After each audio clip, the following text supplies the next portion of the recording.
The Week in Review with David Davis. Well, welcome to the latest episode of the Week in Review. This has been a busy week in all sorts of ways, but the dominant issue this week has been the budget, the Chancellor's budget, his second in 6 months. And of course, there have been a number of other things, and I'll refer to, in particular, an interesting development on artificial intelligence. But first off, I want to talk about Saudi Arabia and their return to capital punishment. On Thursday, I had what's called an urgent question. This is when an issue has come up that you need a response from the government on. A week ago, I heard from Reprieve, the NGO, that one of the people they had an interest in was likely to be executed that weekend. And I took the matter up with the government as I described in a UQ in the House of Commons. Hussein al-Kheir had been on death row since 2015. He'd been tortured into a false confession and always maintained his innocence.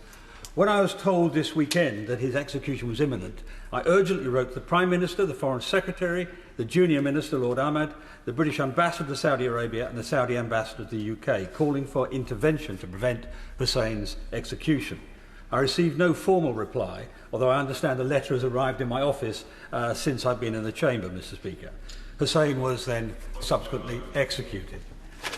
And the response given on Tuesday to questions from the Father of the House appeared to suggest, despite my representations, only low-level attempts were made to talk to the Saudis over the weekend. In 2015, the Foreign Secretary's predecessor, Philip Hammond, intervened himself to prevent the execution of a Saudi youth activist successfully and prevented many more by so doing. That intervention saved Ali's life. I firmly believe a stronger intervention over the weekend could have saved Hussein's life and maybe more to come.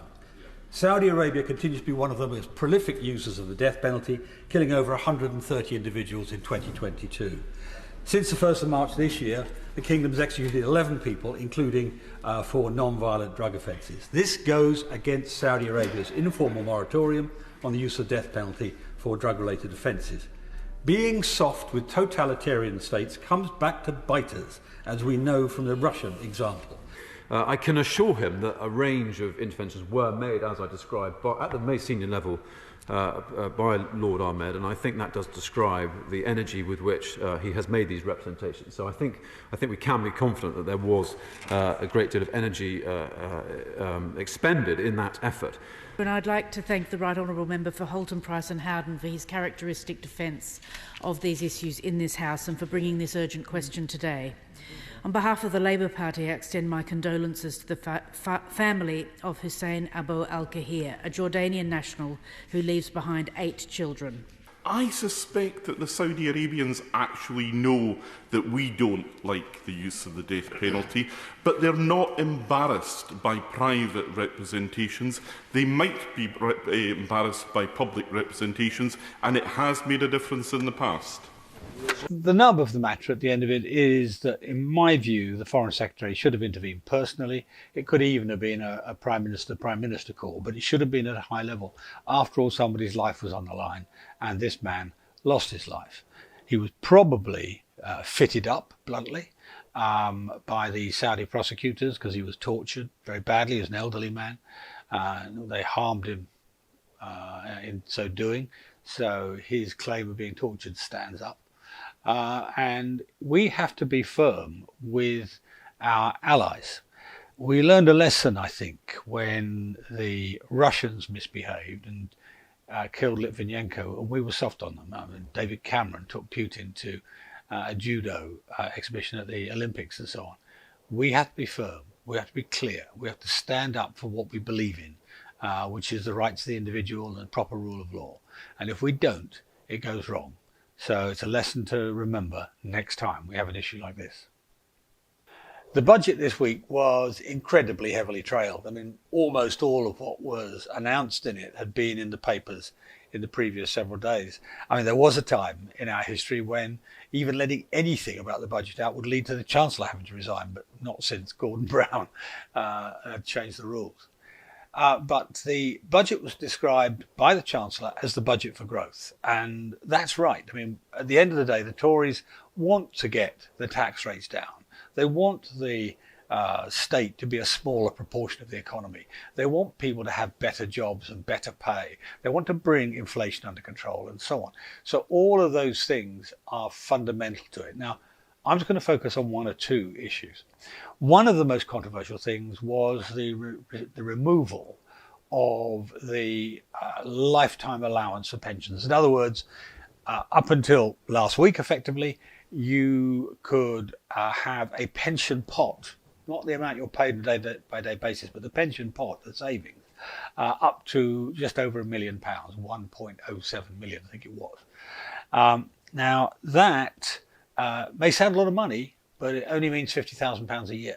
So if you earned a lot, you're a doctor, a head teacher, I don't know, a chief planning officer in a council, and you've got a defined salary or a defined benefit pension, then it easily gets above that level. Remember, we're talking about savings that you've been making for 45 years since you graduated to the point you retire. And not just you, but your company or your employer has put in money for 45 years too, and that money's grown with interest and so on. So Labour and Keir Starmer's attempt to represent this as sort of, a benefit to millionaires is not really true. I mean, it may benefit some very rich people, but the main group of people that we're talking about here are in particular doctors who have welcomed it. The BMA have welcomed it. And that's the purpose of the policy. The purpose of the policy was to bring or give an incentive for these doctors to stay there, not to retire early, or even to come out of retirement back into the workforce. Good for the National Health Service, actually good for the economy generally. One area where I wasn't quite so comfortable was the government's increase in corporation tax. I actually spoke to Rishi Sunak last week and said to him, if you're going to do this, there'll be a tendency for companies to decide to be somewhere else. And people talk about this average and that average. The averages don't matter. It's the competitors that matter. And a country like Ireland, the corporation tax is about half what our corporation tax is going to be. But I said one way around it was to continue with what they call a super deduction. That means, let's say, if you spend £10 million on machinery and computers and so on, capital investment, you get £13 million. You get 130% of what you spent back out of your taxes. You could see some companies who are investing heavily in Britain actually ending up paying no tax on that basis. That's what I would have liked you to do. They've gone sort of halfway. They've actually allowed 100% allowance. In other words, basically all your capital investment gets offset in the first year. So it's better than it could have been, but I wait and see as to whether it will actually deliver the sort of growth we actually need to move on to a lower tax economy, and of course all the other things that go with it. One other thing that was interesting in this was the actual economic prospects. Now you've got to be very wary with forecasts. I don't trust forecasts much at all, but the expectation is that the growth, there's not going to be a recession this year, which is contrary to what everybody was forecasting a few months ago, and it looks like inflation is going to drop from about 10% to somewhere between 2 and 3%. All very, very good things, both for cost of living, but also for the general prospects of the future, people's jobs and wages and so on. And this is an outcome of the stabilisation of the economy in the latter part of last year by Jeremy Hunt's first budget, and the continued trust in the government by the financial markets, which means the pound is higher, and that means imported goods are cheaper and so on. So on balance, a competent, capable budget, which, given that we've got banks going down and all sorts of troubles on the horizon with Ukraine and coronavirus and so on, or the aftermath of coronavirus, is probably the right way to go. And now for our technology section.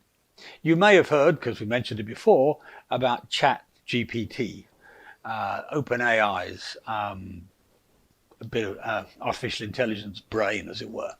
And the latest one's called Chat GPT 4. And it is extraordinary. It can take tests in calculus, it took the US bar exam, it took various other tests that the lawyers are given, and passed them with flying colours. So it's beginning to be a pretty intelligent, pretty knowledgeable piece of software.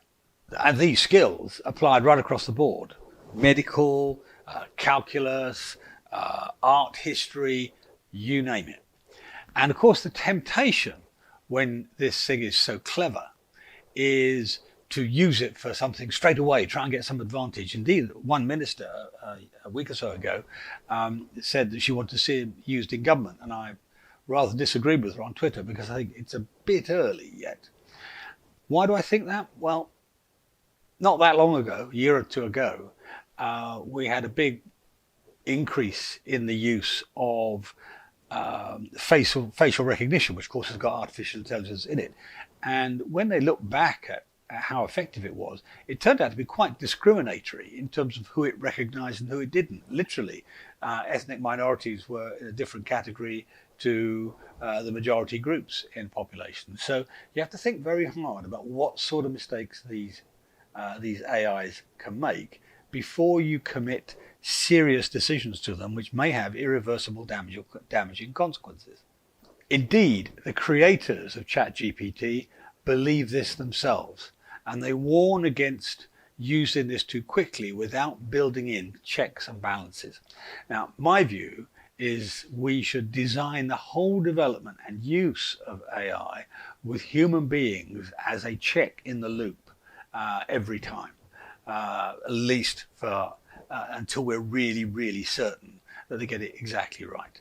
And remember, even simple things like autopilots can be misprogrammed. The Boeing 737 example I've cited before on these videos. So we've got to make sure we get it right. We should be very careful not to put decisions on which people's lives may depend in the hands of AI alone. And that's it for this week. The budget will continue next week, and you may see me speaking about it in the chamber. I've got quite a lot to say, still to say on this. But until then, subscribe, like, refer us to your colleagues and your friends. See you next week. And just one more thing.